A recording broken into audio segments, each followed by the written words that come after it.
And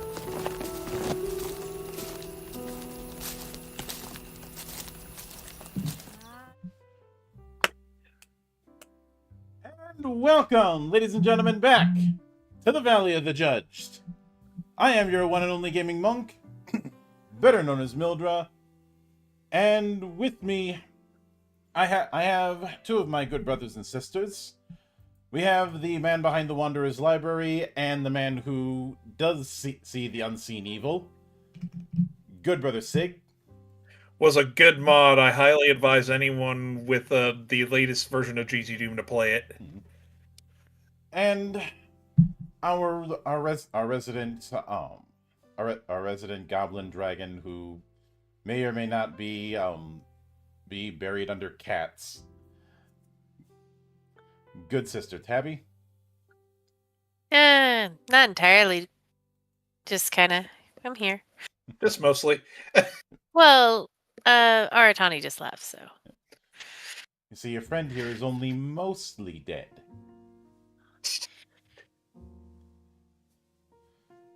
I still find it funny that when the mere thought of remaking that movie came about, the entire internet bullied it out of existence.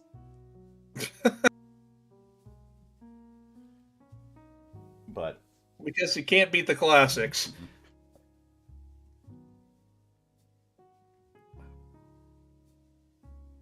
But obviously tonight is an in-between night.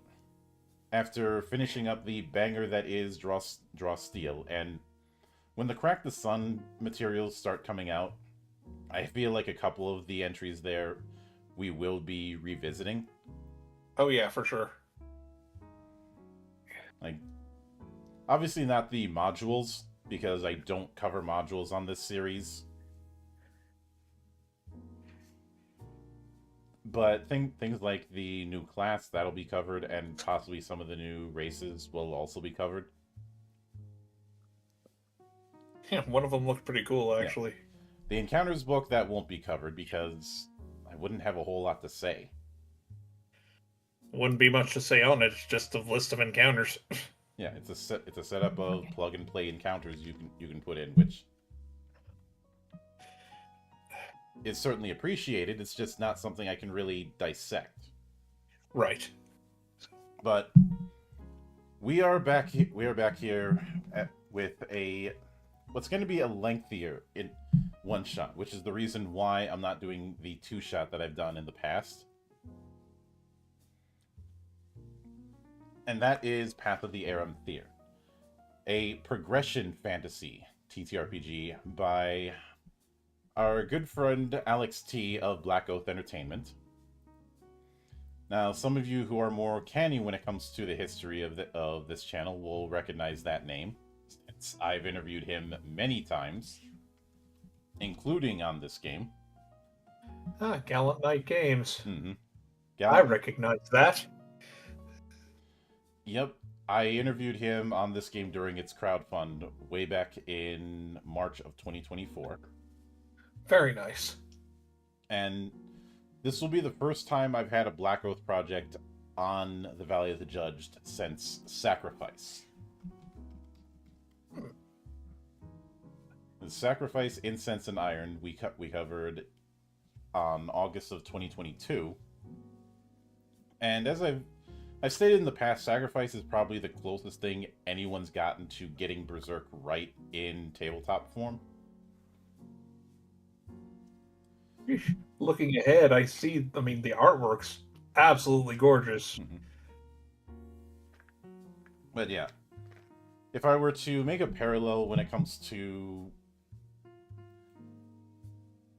when it comes to Black Oath, I'd say New Blood is a good parallel in the sense of Alex T just keeps putting out bangers, and him and I are on similar wavelengths, especially when it comes to certain parts of design, and especially when it comes to the idea of actually bringing in stuff from video games into tabletop, which we keep getting told is some heretical thing.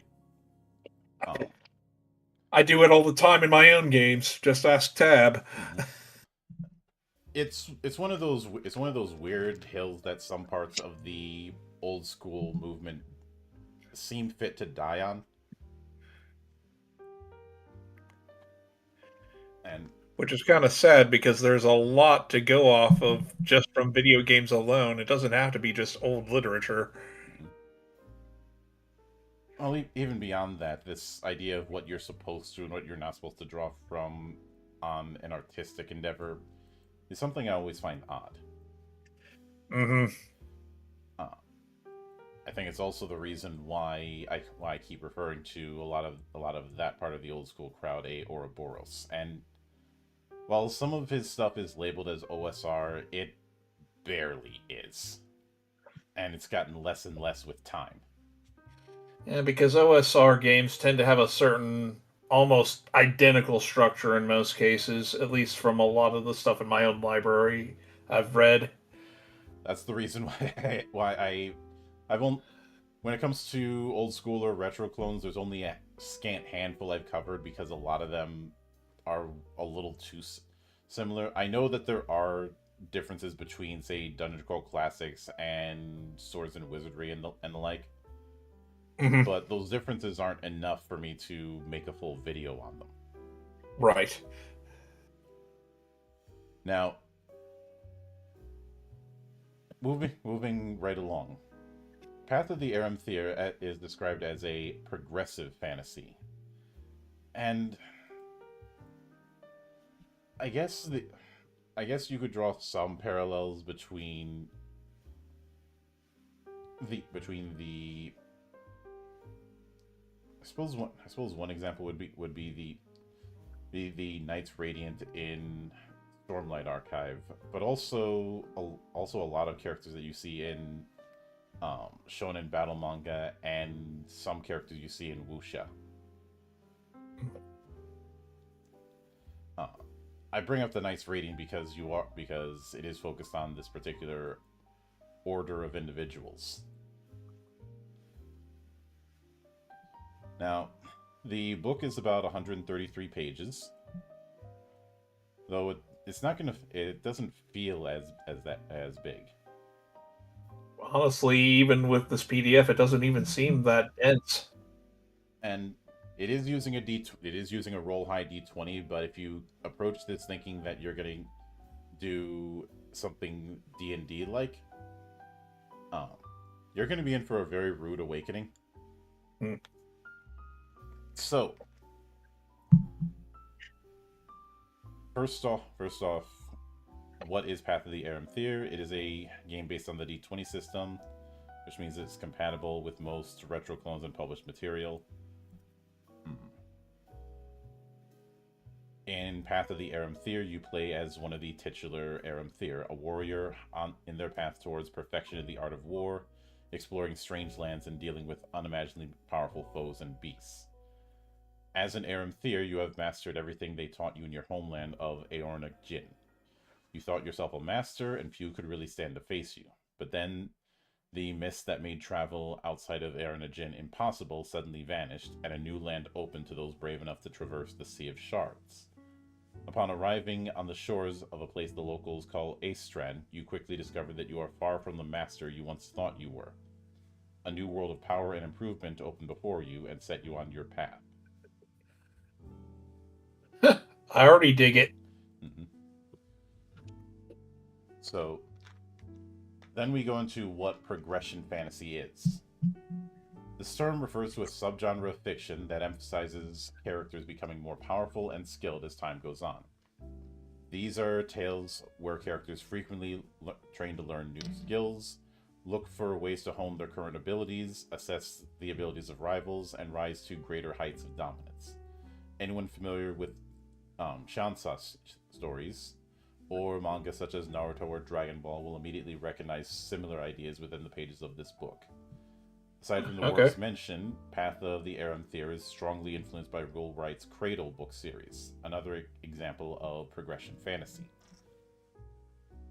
The fact that we are bringing up anime and manga in a old school leaning game is I can automatically hear the rees coming from all the way in my monastery, to which I say, good.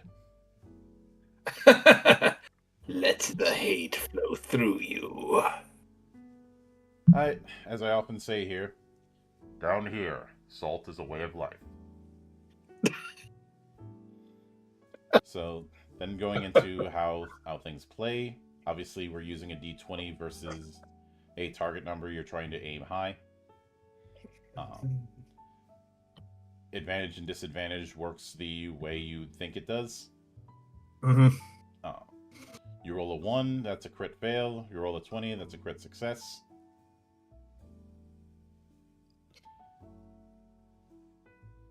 And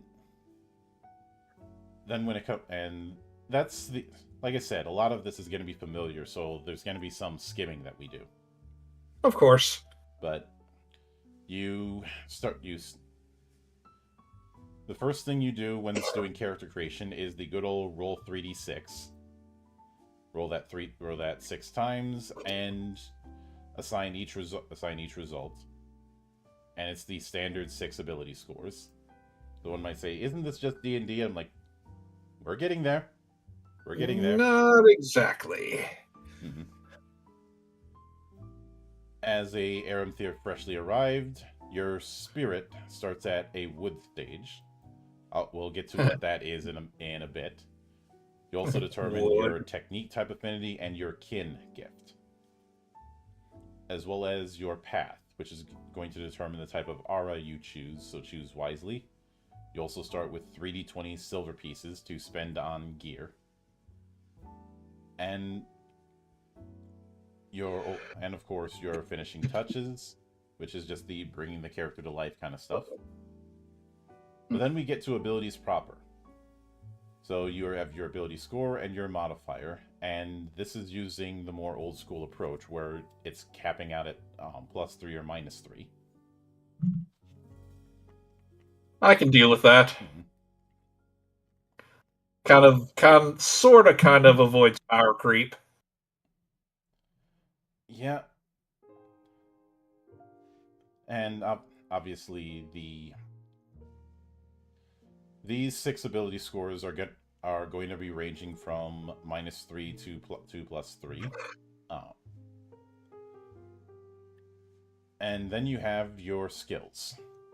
You get 1 rank in 3 different skills. And we have a decent sized skill list, but not a offensively large skill list like some games I had suffered through back in the 90s. Looking at you, Palladium. You know what you did. Oh God. I have a couple of the Palladium books, particularly Palladium Fantasy and the TMNT game that they have, and yeah, it's kind of ridiculous. That was a bad habit of a lot of games in the early 90s of just doing these ridiculously long skill lists.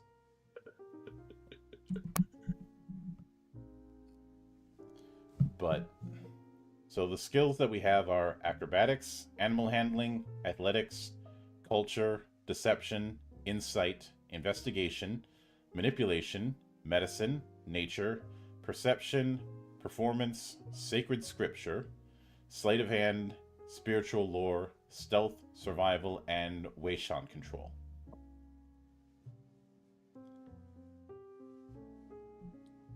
Now, with Weishan control, characters cannot become proficient in that skill.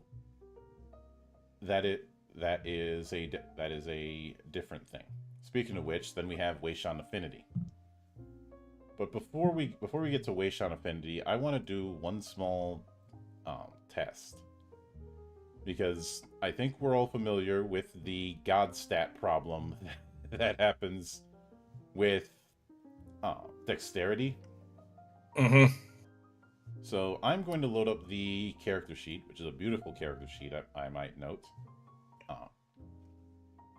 So let's see. Let me see how many skills are using Dex. Let's see. 1, 2, 3 skills. Let's see how many are using intelligence. 1, 2, 3, 4. How many are using wisdom?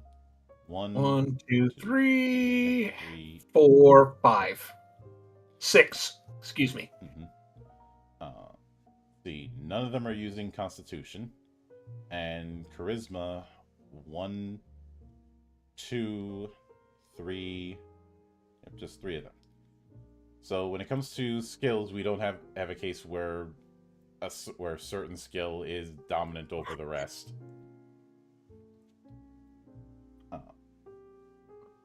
Which is good, which certainly helps.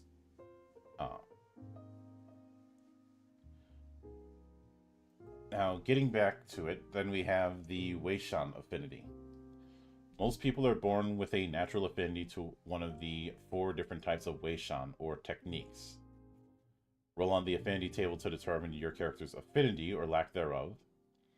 You have a modifier of +1 to your Weishan control skill when using a Weishan type you have affinity with. If you're born without an affinity, then your aura pool size is increased by 5, which is their spirit's way of attempting to compensate for it. The type affinity is the closest thing that there is to a class, but not exactly. Now, the types so more akin to like an archetype? Mm-hmm. The Weishan types we have are Caster, Dominator, Forger, and Shaper. Now, the next thing you pick is your kin gift. All Aram Thyr belong to a clan, and each clan has a unique gift, a power only present in those of the same bloodline, and that really differentiates them from the rest of humankind. You'd roll on the kin gift table to determine your clan's unique ability, which basically means that the individual clans are going to be up to you if you want to make that clan up. There's also the implication that there's way too many clans to be putting individual ones in the book. Mm-hmm. But this is essentially one kind of like the focus in the cipher system. One cool thing that you can do. Let's see, we have absorb vitality. You can spend an action to drain HP. Aindalan's gift. You always know which way is north. Ancestral luck. You can reroll an ability or skill check.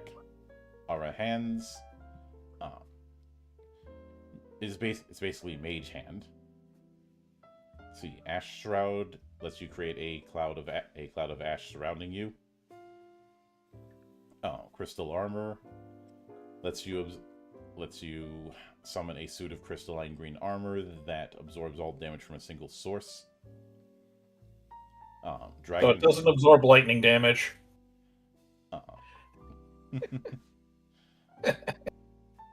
And you get the idea with these. They're not really overwhelming things. They're not something that you're going to build your character around, but there are little tricks. Yeah, something, definitely little things that can help in the in certain situations. Mm-hmm. But then we have the spirit stage. Path of the Aram Thyr mostly focuses on your quest to increase your spirit stage. Newly created characters start at the wood stage, which grants you the basic ability of having a Jaduro to hold aura, a core and spiritual energy respectively, and can utilize it to power either Weishan techniques or Anlak sacred scripts. In order to advance to the next stage, you have to force your Jadro to hold more aura, which is a process that takes months or even years depending on the stage. This is done by spending XP. Each time you advance to a new spirit stage, you must roll to see if your abilities increase. You roll 3d6, and if the result is higher than the ability goes up by 1. That is a very RuneQuest approach. That sort of increase your abilities by trying to do a high roll. RuneQuest and I think a few other basic role-playing games do that. I know the game that one of the legally distinct RuneQuests does it, which is the project by the Design Mechanism, which I covered a few years ago. But wood, your aura pool is 20. So you are at the basic of the basics. At bronze, your aura pool is 40. Your HP is increased by 8 plus your con mod. You get plus 1 DL and plus 10 reputation. We'll get to that in a minute. So you're starting to familiarize yourself with better breathing techniques. The next tier is iron. You get even more HP and more reputation, as well as a few other things. Depending on your path and their vision for their own future, you can choose among different iron bodies. The most common ones are Serpent-bound, Bear-touch, and Stag-graced. Each of them grants certain benefits. Serpent-bound can use aura to heal wounds and counteract the effects of poison and disease. In order to achieve a serpent-bound body, you have to endure the effects of any iron-level poison while undergoing the change from bronze to iron.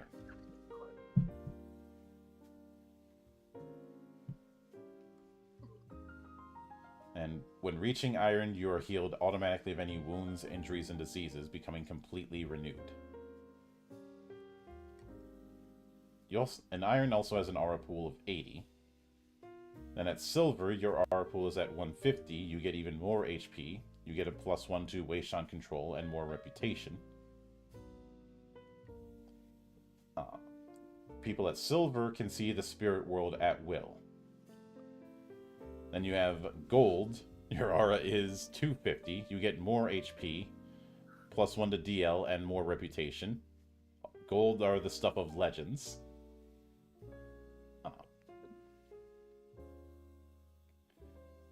And then you have platinum. Your aura is at 500.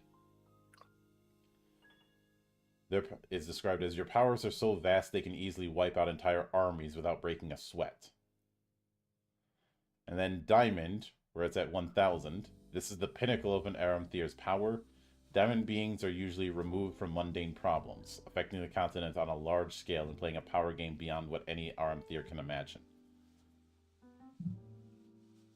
So this is why the analogy to a Tianxia affair is apropos, because you're at diamond level, you're not going to be worried about fighting goblins anymore.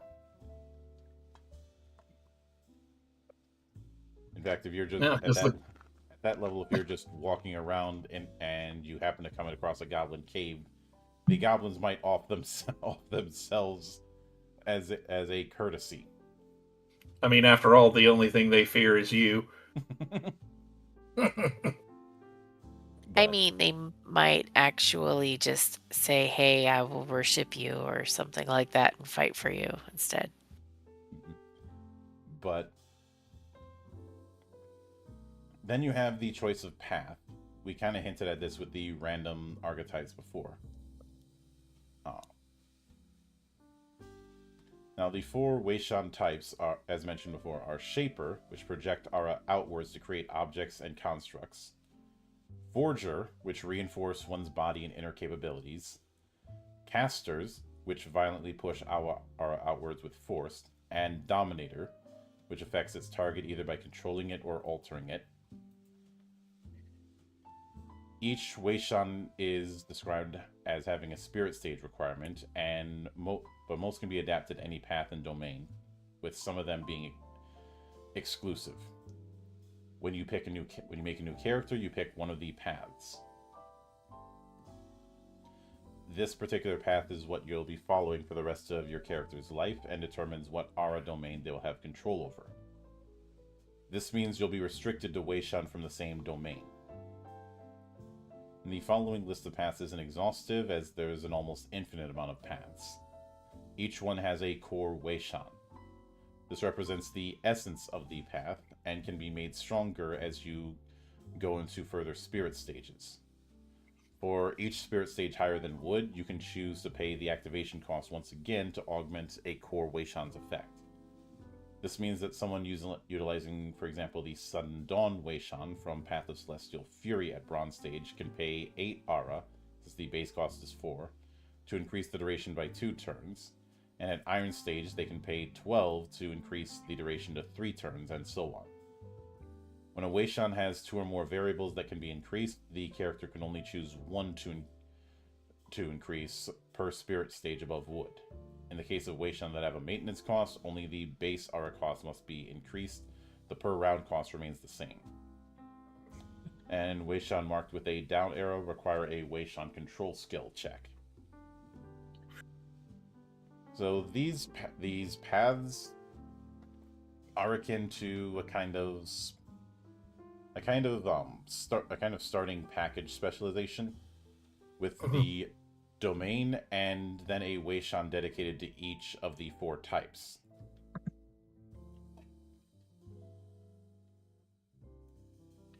So I guess you could say the path and these paths are really where you have the closest equivalent to spells. And hello there, Hydra. How you doing? Hope you're doing good tonight. But we have the Path of Celestial Fury, which when you pick that you get +1 intelligence. You have +1 Weishan control and the light domain. And you get a different effect based on whether you pick Caster, Dominator, Forger, or Shaper.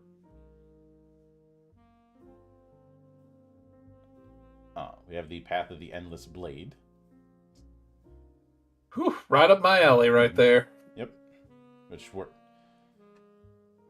Which I should note, with Celestial Fury, its core ability is Light Cascade. You keep cycling light aura through your body, permanently increasing your attack damage of any type by +1 per stage.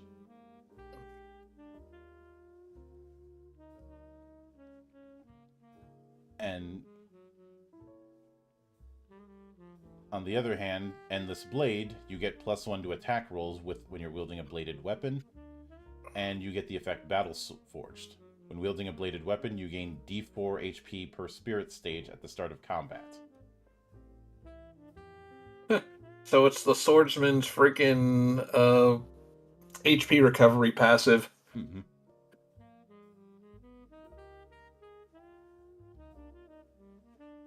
But I like that with that even if it's, blades as the focus, depending on which path you take, it could take different forms. Mm-hmm.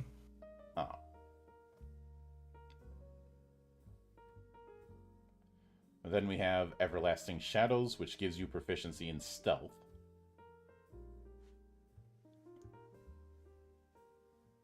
And I do like the bit of image that each of these have.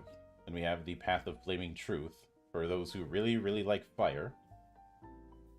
Not saying that's anybody here, but, Mm-hmm. And the Path of the Thousand Mirrors, which has the Dream domain. I like dream stuff. Mm-hmm. Which is very much... Thousand Mirrors is very much the illusionist setup. Then Path of Invincible Blood.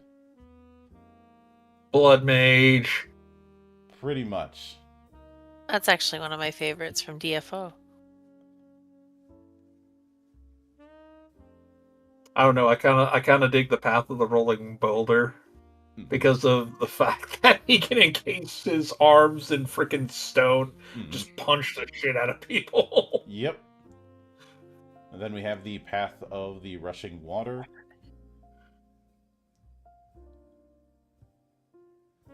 Which can create a wave of water once a day. You're just strolling along on your journey. All of a sudden, you get hit with a tidal wave. No big deal. You get hit with a tidal wave, and you're like, wait a minute, I'm in a river. Why is there a wave coming? Yep. And we have Path of Seething Fangs, which is poison. I do dig the artwork for that. Mm-hmm. Gives me a feeling of like a snake. Yeah.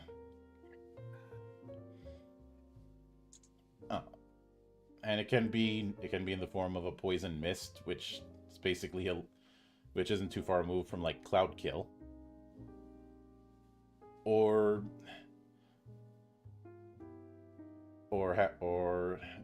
doing debuffs, or even a thorn effect. or just a nuke option if you take the Shaper approach with Thorn Barrage. Ever wanted to do 1,000 Needles? Well, there's your chance. Mm-hmm. And then Path of the Slicing Wind. As your unarmed strikes do d6 damage, you can turn your body into a cloud of air, which lets you pass through anywhere where air can flow for 1 minute. This is just the Swift Master from DFO. You can't fool me. Hey, but that class was a lot of fun to play.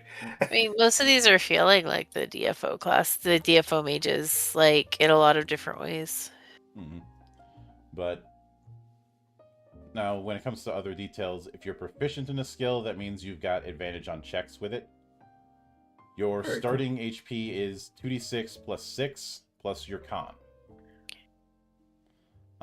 That's actually pretty fair. Yep. Your DL is your defense level, so you're equivalent to AC in a lot of cases. It is 10 plus Dex. Wearing armor changes the base number, but your Dex mod is always added. So we're not doing that. Oh, you've got heavy armor. You don't get your bonus anymore. In fact, you get disadvantage. Your initiative is equal to your Dex mod. And we have tenacity. When a character uses a technique that allows the target some sort of saving throw, the TN is equal to the tenacity of the character. This is 10 plus your wisdom mod.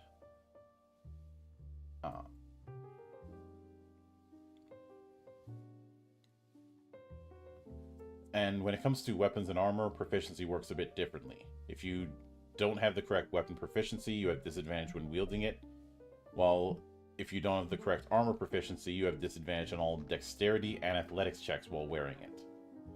Newly created characters begin the game with 1 weapon proficiency and 1 armor proficiency.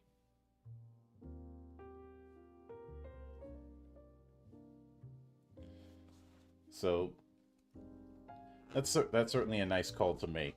I mean, if you're not proficient in the armor, then you take the penalty. Whereas I've always thought the whole you don't get the bonus that's scaling with you if you are wearing heavy armor. I always thought that was kind of odd, especially since AC is your ability to not get hurt, which leads to the whole thing of the dodge plate running meme. Hey. Don't be hating on my dodge plate. But then you have reputation. Reputation starts as a straight D20 roll, and certain things can increase it. Like going up to a higher stage increases reputation, as we mentioned before. Learning a new Weishan +1. Being accused of a crime -4. Avenging a friend or clan member +5. Being convicted of a crime -10. The vibe that you get with this is, regardless of what your background is, you are part of this order of warriors that has certain codes of behavior that they're expected to follow.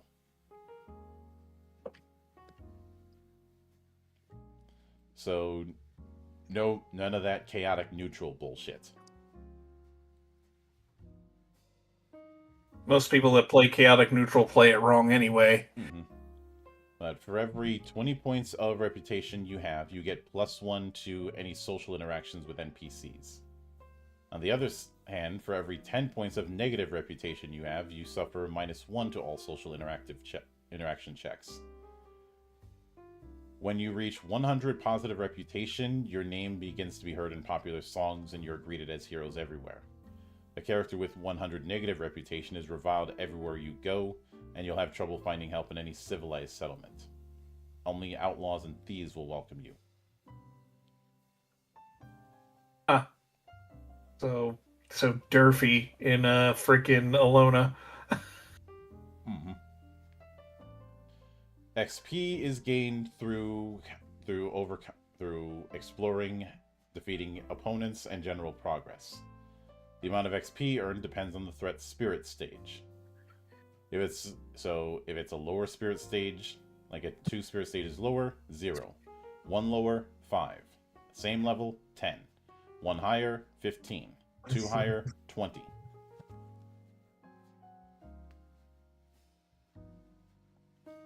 And there are other things that can grant XP as well.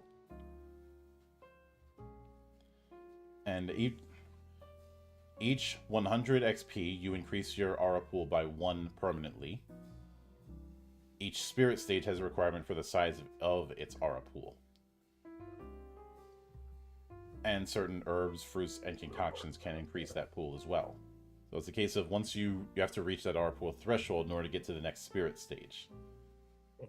Which means for those higher tiers, you're gonna be at that for a while. Mm-hmm. But XP can be used to increase or acquire new skills, proficiencies, or Weishan. Getting any of them costs 100 XP, but a skills cost changes the more skilled you are at it. Each purchase brings the skill up by 1 to a maximum of 5. So getting +1 at a new skill is 100. Then it goes to 150, then 200, then 250, then 300. You might also acquire Weishan Mastery, which costs 300 XP and grants advantage to any Weishan control checks. Each Weishan Mastery must be purchased separately.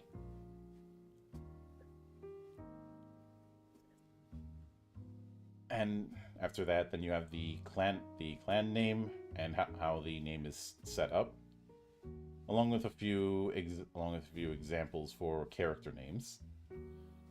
If you want to roll one randomly, as well as a few charts to help fill that out. But then we have gear. A lot of the gear setup is going to be fairly standard.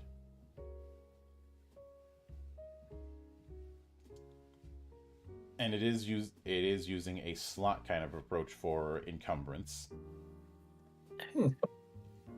This is something that I first saw in the Black Hack. You can carry a number of items equal to strength plus 10 without any penalty. Any more than that, you become encumbrance. Normal items take up 1 slot. Heavy items take up 2 slots. Light items can be bundled in up to 10 items in 1 slot. And coins take up 1 slot for every 100 pieces rounded up.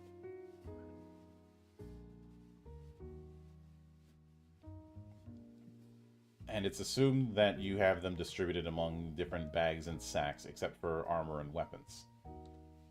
If you don't have a backpack, you can only carry a number of items equal to your strength.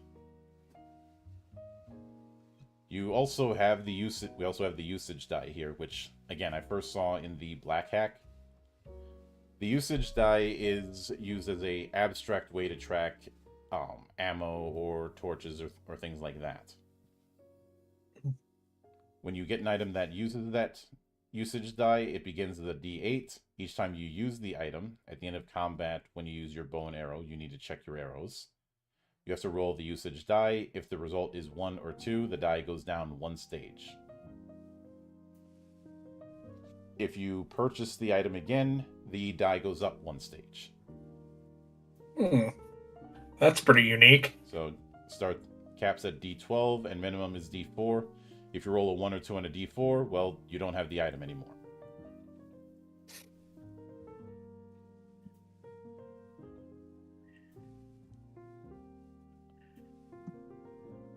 So it's a weird kind of... It sounds like kind of a weird form of a durability system. Yeah, it was done as a way to track ammo and the like without having to have individual ones tracked. Right. And considering the limited slot usage in for your inventory, I can kind of see where that'd come in handy. Mm-hmm.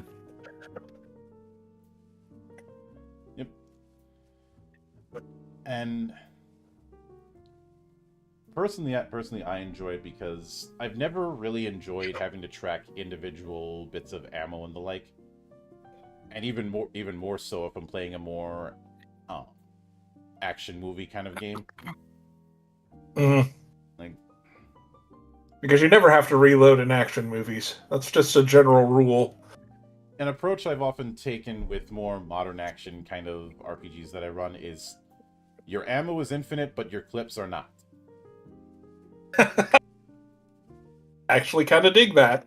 And around when Gears of War came out, I decided to integrate the whole active reload thing, where you have to roll it on a skill check, and if you roll high enough, then you're treated as reloading as a free action. You roll too low, and reloading is a full round thing. So you jam your gun on the ladder, but with the active reload, because if you did it perfectly, you got extra damage, and I'm not sure if that applies or not, but I don't know, just what I remember of Gears of War.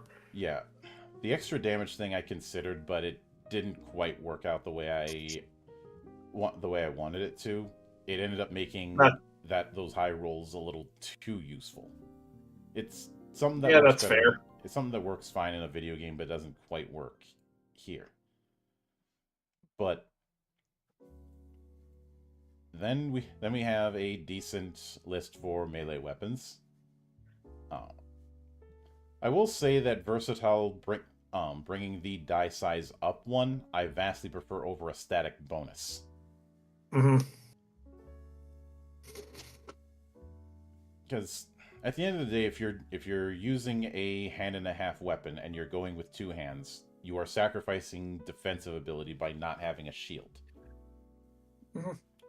That is one holdover from 5e I did like. Although they didn't have it for the longsword, which is kind of sad considering that was one of the weapons you could do that with. Yep.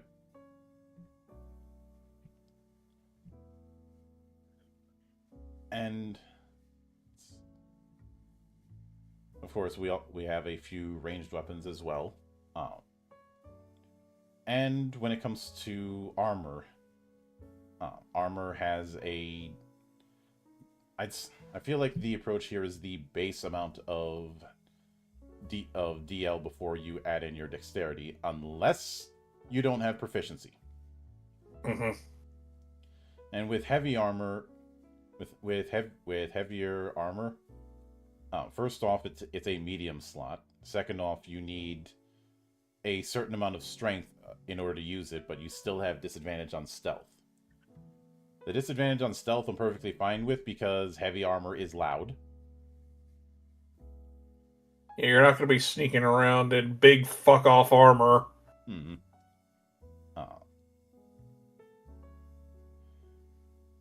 And you also have the defense bonus if you're using a shield. And a few other bits of gear here and there. And when it comes to skill checks, it is a d20 plus modifier for the skill roll. If you're playing GM lists, which is an option, you can generate a random TN by rolling d10 plus 8. So they have options for solo play, like that. Alex builds a lot of his games for solo play first, and then he builds it for group play. I like that. And when it comes to saving throws, you roll d20, add the corresponding ability modifier as requested by the saving throw in question. If the result beats the TN, the character escapes unscathed.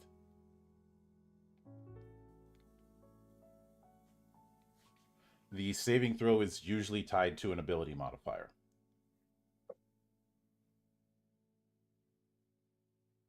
And this is where tenacity comes in, because that's the stat that's used as the TN when somebody's trying to save against one of your techniques. Mm-hmm. But a character's tenacity is reduced by 2 for each of the target's spirit stage higher than their own. However, the opposite is true. So if you're using something that requires them to take a saving throw and they are at a lower tier than you, your tenacity is higher than it would be normally. Mm. Of course, then we have conditions, which work about the way you'd expect. Then the attack roll itself, which is straightforward on how it's going to work. You know, strength for melee weapons, dex for ranged, intelligence for Weishan. This is compared to defense levels. So once again, defense level is akin to AC. And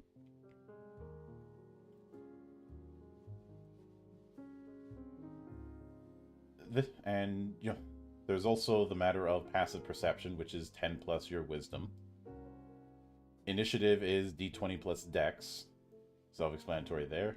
If you roll a nat 20 on initiative, you have advantage on the first skill or ability check you do.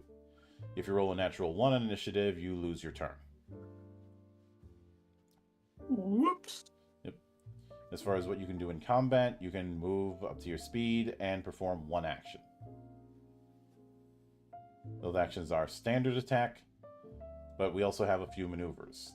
You have cleave as a maneuver, which you do a standard attack, and if the result is high enough to hit not only the target but any enemy combatant within 5 feet of them, the damage is spread among all eligible targets. I like that more than the follow up if you drop an enemy. Mm-hmm. You can create an opening. After a successful attack, you can choose to deal half damage in order to grant advantage to the next attack against the same target, regardless of who performs it. Very nice. So it's like a free flank almost. Mm-hmm. Defend. You focus on defensive maneuvers, giving you +2 to DL. You can't do any attacks or Weishan, so you're good old defensive fighting. Disarm. You can disarm the opponent by performing a opposed dex check. Grapple. You can do an opposed strength check to try grappling the target. Push. You attack as normal, and if you hit, the target has to do a strength saving throw against your tenacity to avoid being pushed backwards 10 feet.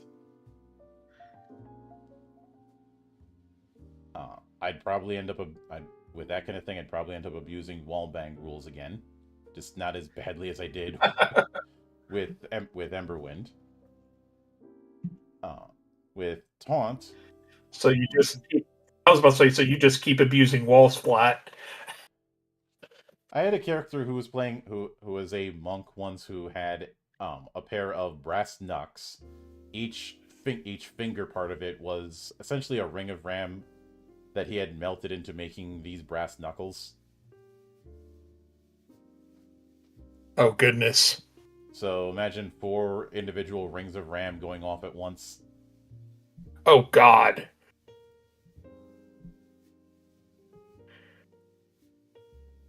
At that point, there isn't a wall behind you. There's just a giant hole, and one behind that. Yeah. Because let me see if I can. I'm going to load up the Pathfinder version because that's closest to what I was using. I wasn't using the 5e version of Ring of Ram at the time because 5e didn't exist. Mm-hmm. So 1, 2, or 3d6 points of additional force damage as a ranged attack if you so wish, and those who are struck with it are subject to Bull Rush if within 30 feet. Oh, God. So, yeah, you could definitely do what you were talking about just a moment ago. Mm-hmm.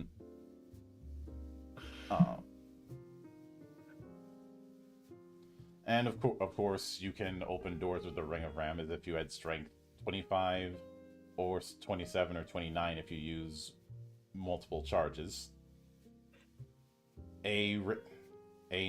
That's one ring. So imagine 4 of them.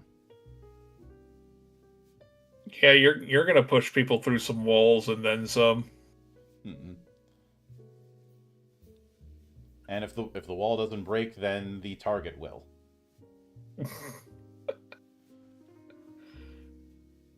As we learned very quickly during the up button incident.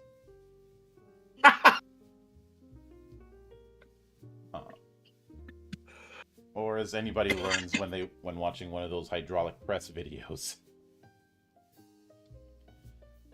But then we have taunt. You can forego your attack to taunt the target. They must pass a wisdom save.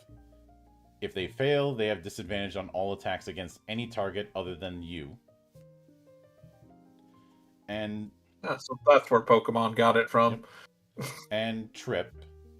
The character forgoes their attack in order to trip their target by performing an opposed strength check. By having these kind of maneuvers right out the gate, it means that even if you are going to be relying on basic maneuvers, you have options. So you don't have to do just basic attack and nothing else. Yeah. What's funny is a lot of those maneuvers in other games might be feats. Here, they're just stuff that you already have.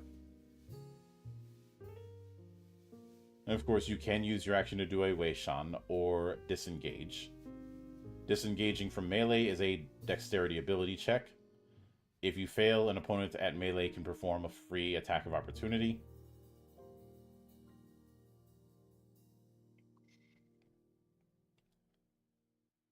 And we have a few other things to note. First off, if you don't have weapon proficiency, you perform attacks at disadvantage. If you don't have armor proficiency, you have disadvantage to all physical checks, including combat.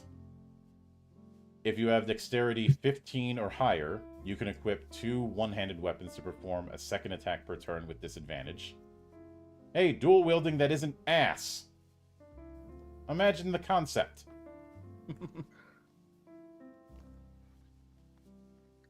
But unarmed attacks are D4 damage, with some exceptions. Ranged attacks that aren't Weishan have disadvantage if the distance is 5 feet or less. Attacking prone has advantage.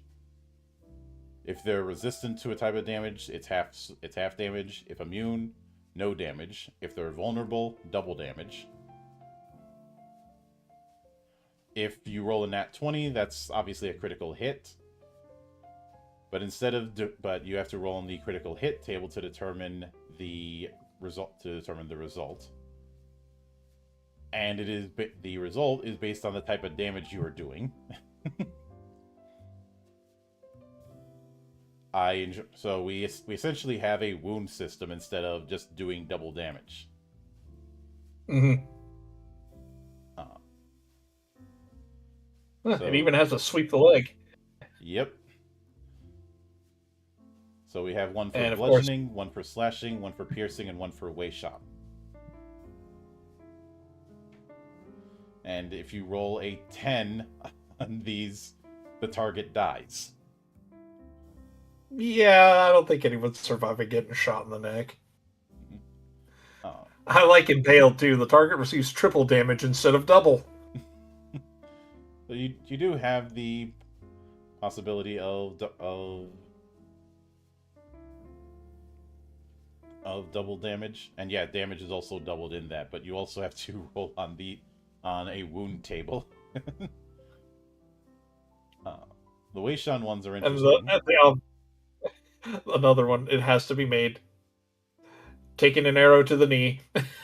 Yeah. In the piercing category. I had to.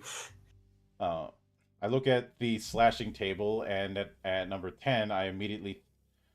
If somebody rolls that, they have to do the decapitation cry from Brutal Legend. Sorry, I don't make the rules. Decapitation! But now if you roll a natural 1, that's obviously a fumble, and then you have to roll on the fumble table to determine what happens. NPCs and monsters do not roll on the fumble table, they just lose their turn and get -1 defense during the next round. Well, that's no fun. I'd have them do that just for shits and giggles. Mm-hmm. I think Things are a lot more entertaining that way. I think it's more of a concession of what if you're playing this solo. That's fair. But you know, you have things like you drop your weapon and have to spend your next turn recovering it. You hurl your weapon that it gets stuck in the wall. You break your weapon. You lose a random item. You lose D6 aura. Ouch. Or friendly fire. If you're able to do so, your attack hits your closest ally to the intended target. Or you manage to strike yourself. Or worse, you somehow manage to hurt yourself badly with your own weapon. You receive a critical hit. Yeah, I have that in the Castles game that I run. Yep. It's our D20 table. Mm-hmm. But then we have countering combat Weishan. A character may choose to use a combat-oriented Weishan to oppose a caster Weishan used by an opponent. In this way, an aura burst could be countered by another character using explosion, for example. Only Weishan that deal direct damage and require a Weishan control check can be used in order to be used can be counteracted in this way. That's a beam struggle. Mm-hmm. You declare your intention of counteracting a Weishan even before your turn, as long as you haven't acted. Counteracting does count as an action. The Weishan control check is compared to the defenders, but only if both rolls are successful. The winning character rolls D4 and checks the Weishan power counter power table. This roll is modified by the following. Add the difference between the winning and losing roll, and +2 for each spirit stage difference. So the D4 roll has different effects on whether or not the defender is victorious or whether the attacker is victorious.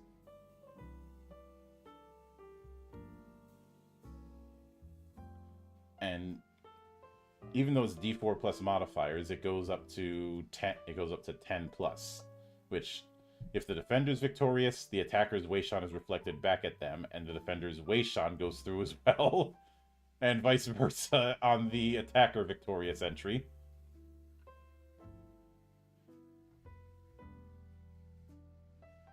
So if you get really owned on that beam struggle, you're getting hit with both of them at the same time. Yeah, and that's gonna hurt. Mm-hmm.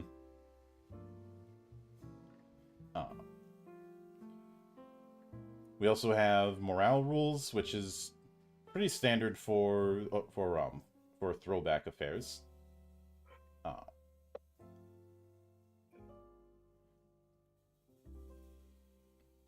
And we have what you'd have to do on a failed morale check: an organized retreat or full-on surrender. So, retreat to regroup, or the French. Okay, that's a little mean. Nah, that's fine. It seems about right. For those of you who want to get mad at me for that, blame early TNG, where Picard surrendered a lot and also expressed his love for his native France. Look, it's not a stereotype if he keeps doing it. At that point, it's a habit. Mm-hmm. Then we have the matter of healing. Each full day of rest, you recover HP equal to your healing rate, which is based on your max HP. If a character performs a medicine check once a day, you can heal at twice that rate. If you are at 0 or less, you're unconscious or possibly dead. It'll not be determined until an ally treats your wounds or if there's nobody around to check on you when combat is clearly over. When that happens, you have to roll on the injury table. Oof. If you have the serpent-bound iron body, your regenerative abilities stop until you're back at 1 HP. If the injury roll was between 1 and 15, and you somehow survived, you must roll on the permanent wound table, which is modified by your con mod.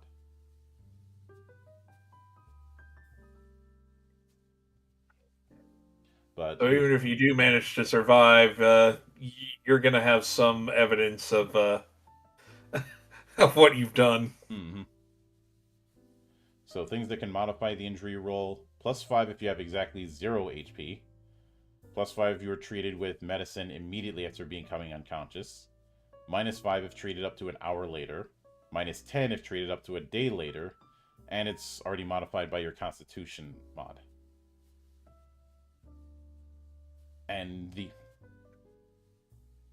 worst case scenario, if it's 0 to -10, you're dead. Yep. Best case scenario, at 26 or higher, you recover immediately. He's not dead yet. He got better. Mm-hmm. On the permanent wound, you have to deal with the possibility of permanent ability score loss or significant disadvantages.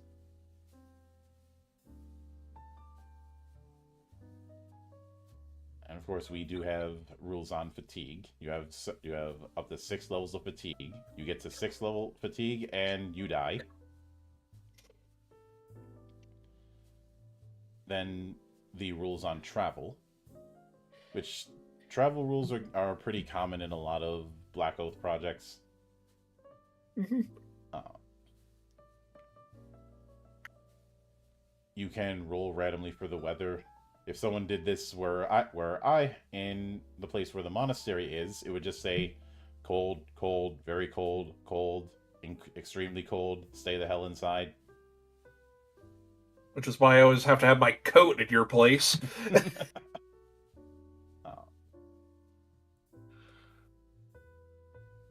And of course, you do have the possibility of mishaps that can happen when setting up camp. And the notion of exploring hexes, so you can do a Keep on the Borderlands style hex crawl with this system if you want. Some people have done it. You also have a disposition roll for NPCs, and random potential NPCs as well, along with rolls for hazards and obstacles, different subtypes of hazards and obstacles, types of settlements, the government of those settlements, the problems of those settlements, and what you can do to survive out in the wild. And moving between hexes is a survival roll because you need to try to avoid getting lost. If you getting lost or getting involved into any sorts of shit that can happen during traveling. Mm-hmm. Depending on the type of area, the survival roll will be higher. Though obviously if you've got a guide, it's going to be piss easy because there the TN is 10. And if you get lost, you end up moving in random hexes. But you also have rolls for events and the like. And then some rules and tools for if you want to do the game GM list, including the yes or no oracle, which I've seen this in a few games, and I do remember somebody doing an oracle variant specifically for Sword World.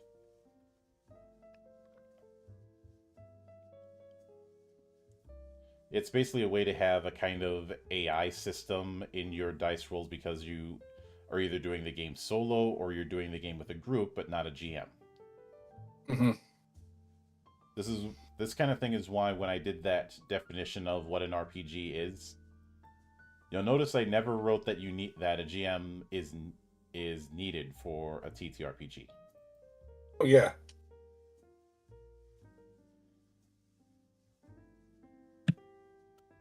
Because there's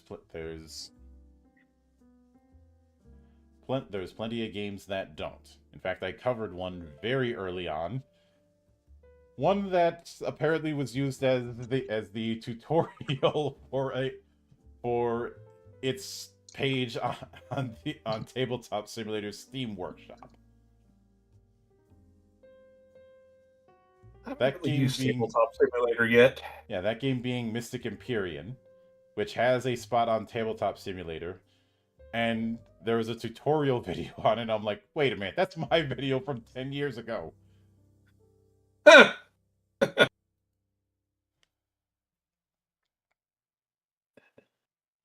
But we also have a table for initial combat reactions.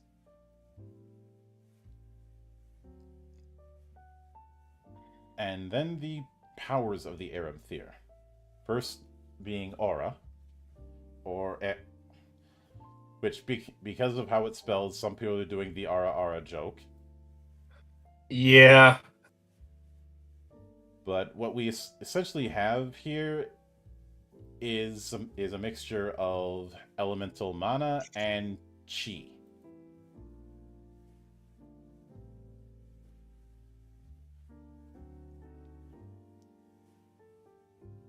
And hello there, dragon. Welcome to the party. But cultivating aura takes 4 hours of meditation. This restores your Jadro, basically your aura pool.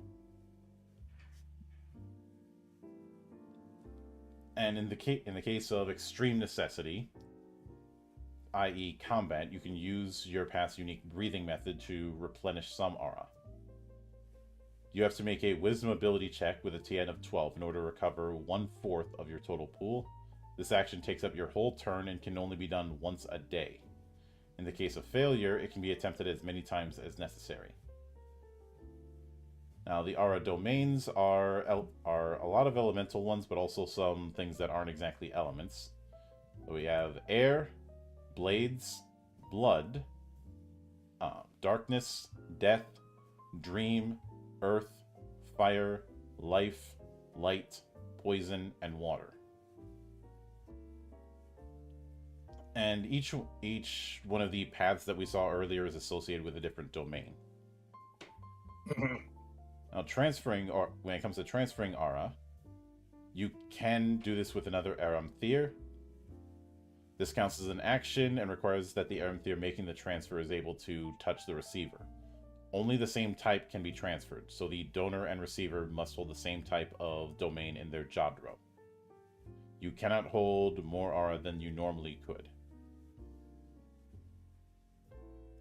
And when it comes to Weishan, which is going to be the techniques, you can only have 2 of each type active at a time. You can swap from what you've learned into active slots. Though we do have an optional rule of having that be unlimited if you want to do a more high power affair, where you could just use any Weishan in your repertoire at any moment, provided you've got the aura to pay for it.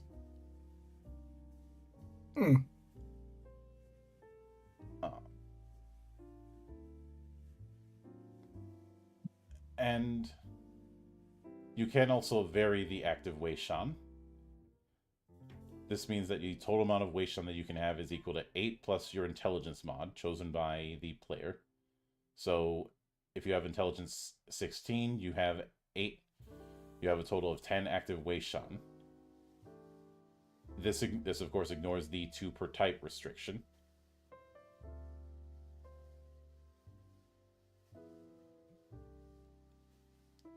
And you can, when you run into a random combat encounter, you can determine the domain for the aura, as well as Weishan types.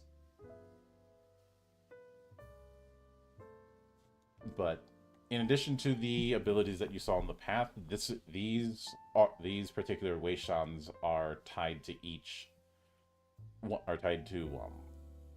path there.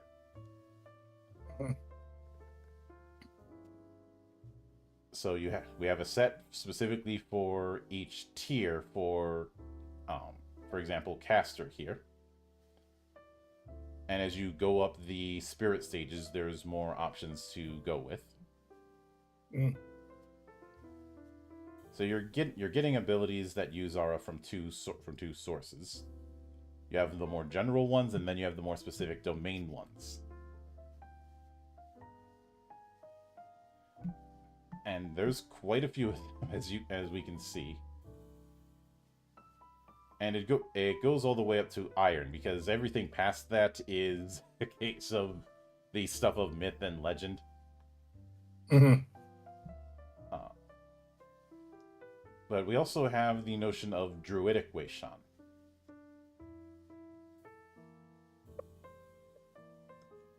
This is a alternate approach with its own aura tied to the different domains.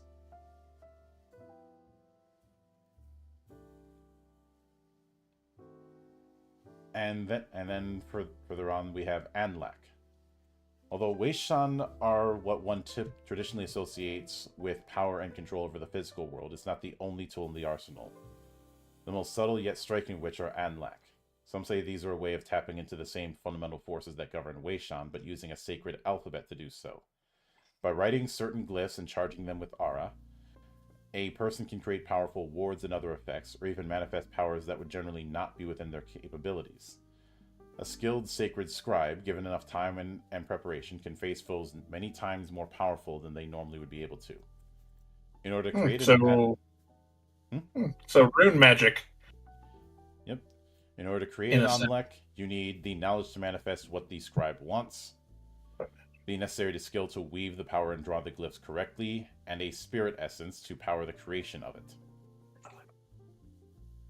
So you need to know the correct formula, pass a sacred scripture skill, and be in possession of the required essence. Spirit essences can be obtained from Oida beasts and plants, as well as any human with an active Jadro, and the domain affinity is always that of the spirit that it belonged to.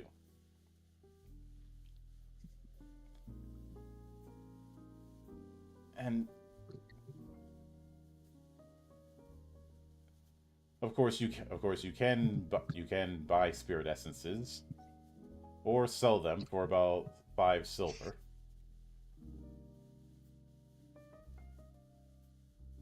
And you can attempt to learn an Anlak you find by performing a sacred scripture skill check. Only one attempt is possible per day.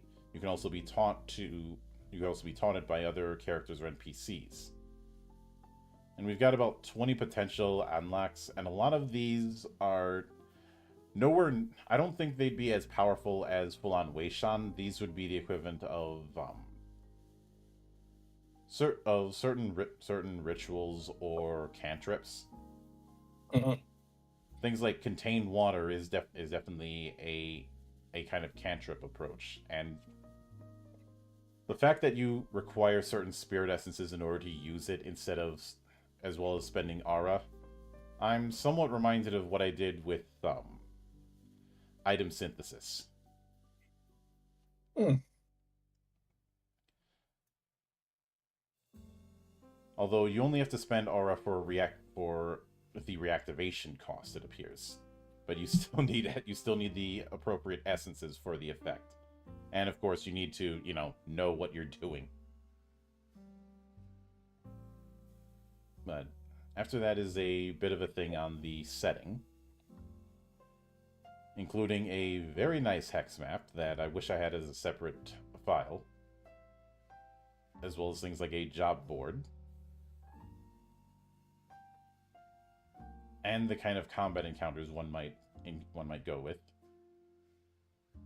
I kind of have something like this in the one-shot I wrote recently, though the job board thing I don't have because there's not a need for it. But that may be something I consider when I write the full setting. And of course, then we have the bestiary approach. All encounters are balanced around a single character of the same spirit stage. They can be balanced with larger groups. When the symbol here appears near an encounter's stat, it means that the value is multiplied by the number of characters fighting it. I think that's an interesting way to handle balancing for multiple party members.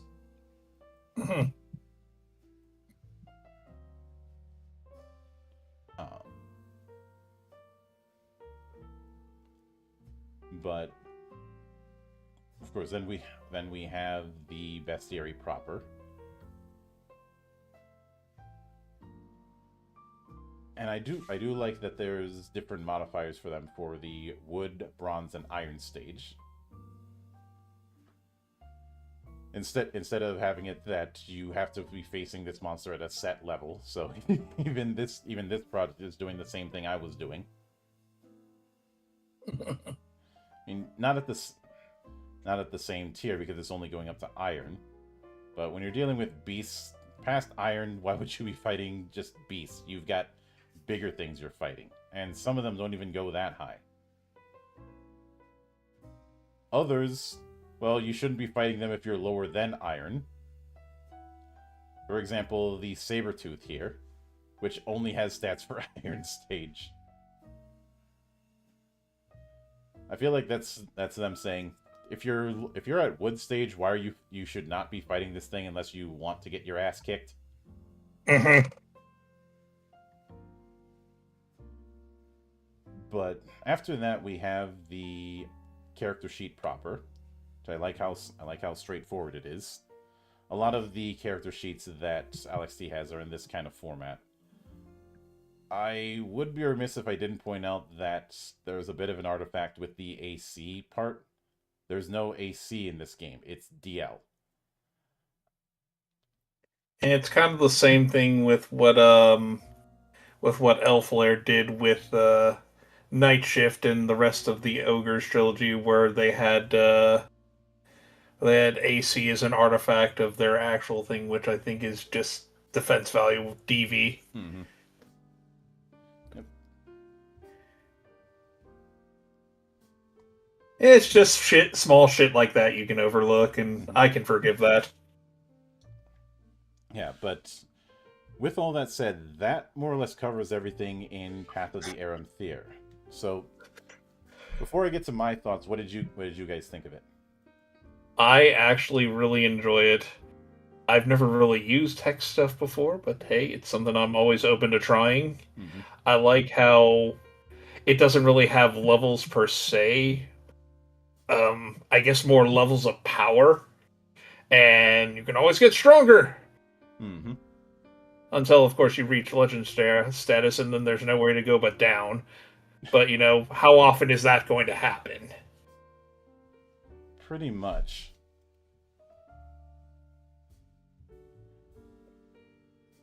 And... I thought it was pretty straightforward. Mm-hmm.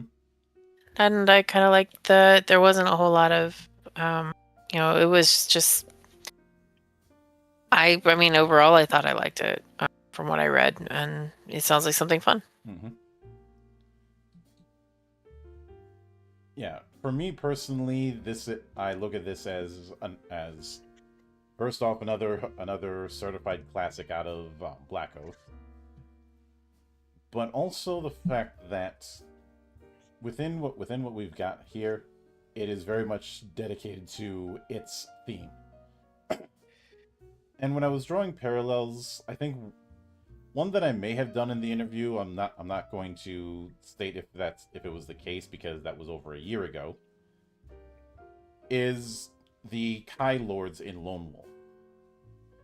Because advancement within the Kai Lords is based on how many of the disciplines, of which there are 10, that you know. In order to become a master, you need to know all 10 disciplines.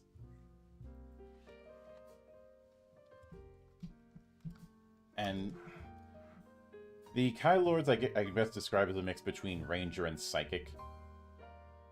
Which means that which means that Joe Deaver got more out of the psionic rules than most did. And he started very early on. But the 10 skills are camouflage, hunting, sixth sense, tracking, healing, weapon skill, mind shield, mind blast, animal kinship, and mind over matter. There were further disciplines for those who go with the Magna Kai and eventually Grand Mastery. And the Supreme Master. Because that's getting into the Lone Wolf books. I know one might be tempted to say there's some analogousness with The Witcher, but no. Yeah, I wouldn't see it anyway. But because of the fact that it talks about breathing techniques, I'm pretty sure some people are thinking of Demon Slayer here. But I think you can see the very shonen battle manga-ness of this particular project. I don't know. I can see this as kind of a Doom Dark Ages type thing. Mm-hmm. It is definitely apropos. Definitely. And as far as where I'd grade Path of the Aram Thyr on my grading metric, strongly recommended, which I seem to do with all of his games. Oh yeah, I mean this is definitely a banger, and it's not like that other one we did earlier this year. I'm trying to remember what the hell it was. If I can find it in the library. God, what was that? What was that one that that I remember saying that it tried to do too much with too little, but this just has it balanced across the board in the loosest sense of the word. Mm-hmm. I'm pretty sure, knowing our luck, you'll probably remember which one it is after the show. I think it was Hunters of the Chalice Lands. Yeah, that. Yep, that was it. Yeah, which is a shame because the guy behind that, he does a lot of good stuff. And I've covered plenty of it in the past, including his Covert Ops project, as well as things like The Ruin, which is a very nice D20 based survival post-apocalypse kind of thing. But that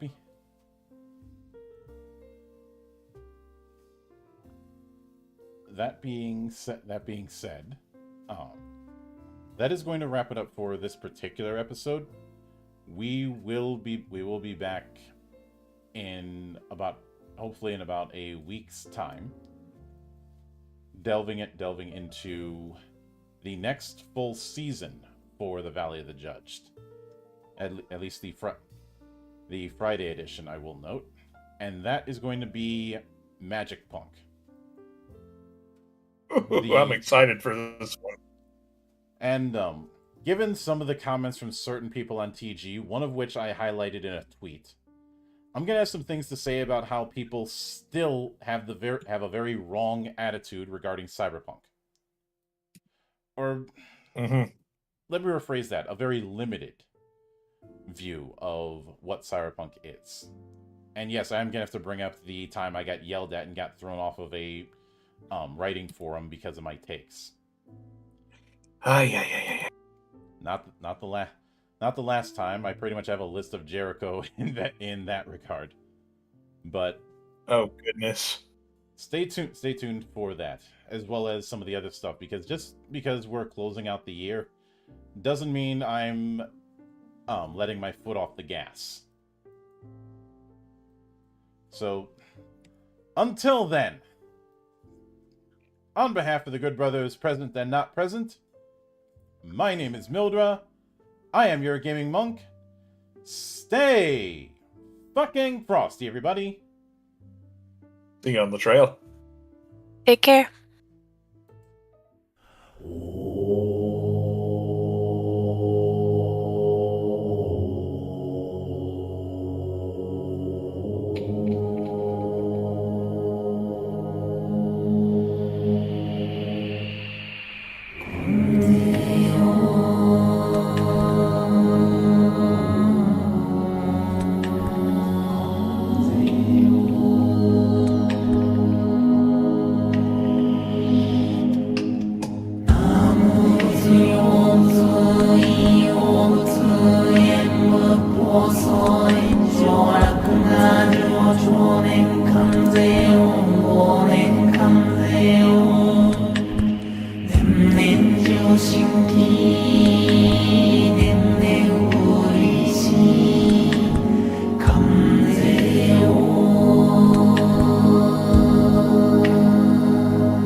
念